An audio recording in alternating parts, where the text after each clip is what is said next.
really surprised me about what makes companies succeed the most. What factors actually matter the most for startup success? I believe that the startup organization is one of the greatest forms to make the world a better place. If you take a group of people with the right equity incentives and organize them in a startup, you can unlock human potential in a way never before possible. You get them to achieve unbelievable things. But if the startup organization is so great, why do so many fail? That's what I wanted to find out. I wanted to find out what actually matters most for startup success. And I wanted to try to be systematic about it, avoid some of my instincts and maybe misperceptions I have from so many companies I've seen over the years. I wanted to know this because I've been starting businesses since I was 12 years old, when I sold candy at the bus stop in junior high school, to high school when I made solar energy devices, to college when I made loudspeakers. When I graduated from college, started software companies. And 20 years ago, I started Idealab. And in the last 20 years, we started more than 100 companies, many successes and many big failures. We learned a lot from those failures. So I tried to look across what factors accounted the most for company success and failure. So I looked at these 5. First, the idea. I used to think that the idea was everything. I named my company Idealab and how much I worship the aha moment when you first come up with the idea. But then over time, I came to think that maybe the team, the execution, adaptability, that mattered even more than the idea. I never thought I'd be quoting boxer Mike Tyson on the TED stage, but he once said, "Everybody has a plan until they get punched in the face." And I think that's so true about business as well.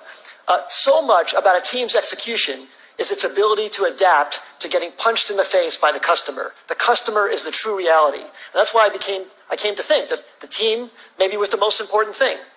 Then I started looking at the business model. Does the company have a very clear path generating customer revenues? That started rising to the top in my thinking about maybe what mattered most for success. Then I looked at the funding. Sometimes companies received intense amount of funding. Maybe that's the most important thing. And then, of course, the timing. Is the idea way too early and the world's not ready for it? Is it early, meaning you're in advance and you have to educate the world? Is it just right, or is it too late and there's already too many competitors? So I tried to look very carefully at these 5 factors across many companies. And I looked across all 100 Idealab companies and 100 non-Idealab companies to try and come up with something scientific about it.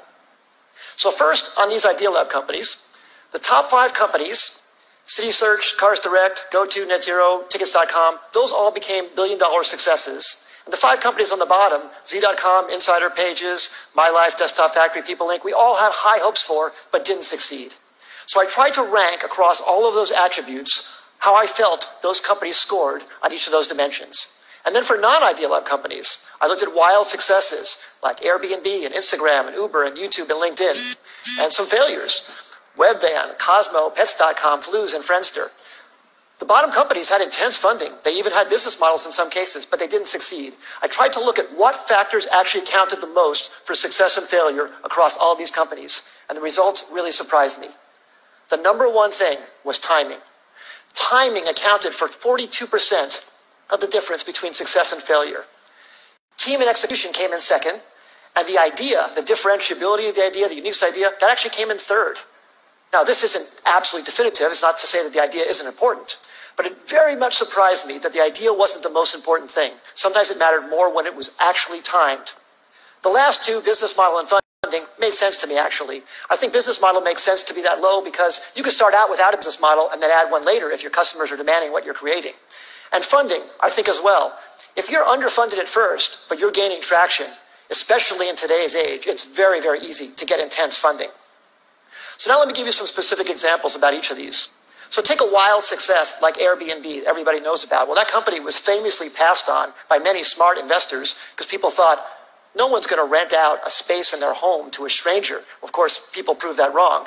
But one of the reasons it succeeded, aside from a good business model, a good idea, great execution, is the timing. That company came out right during the height of the recession when people really needed extra money. And that maybe helped people overcome their objection to renting out their own home to a stranger. Same thing with Uber. Uber came out, incredible company, incredible business model, great execution too. But the timing was so perfect for their need to get drivers into the system. Drivers were looking for extra money. It was very, very important. Some of our early successes, CitySearch came out when people needed web pages. GoTo.com, which we announced actually at TED in 1998, was when companies were looking for cost-effective ways to get traffic. We thought the idea was so great, but actually the timing was probably maybe more important. And then some of our failures. We started a company called Z.com. It was an online entertainment company. We were so excited about it. We raised enough money. We had a great business model. We'd even signed incredibly great Hollywood talent to join the company. But broadband penetration was too low in 1999, 2000. It was too hard to watch video content online. You had to put codecs in your browser and do all this stuff. And the company eventually went out of business in 2003. Just 2 years later, when the codec problem was solved by Adobe Flash, and when broadband penetration crossed 50% in America, YouTube was perfectly timed. Great idea, but unbelievable timing. And in fact, YouTube didn't even have a business model when it first started. It wasn't even certain that that would work out. But that was beautifully, beautifully timed. So what I would say in summary is execution definitely matters a lot. The idea matters a lot, but timing might matter even more. And the best way to really assess timing is to really look whether consumers are really ready for what you have to offer them. And to be really, really honest about it, not be in denial about any results that you see. Because if you have something you love, you want to push it forward. But you have to be very, very honest about that factor on timing.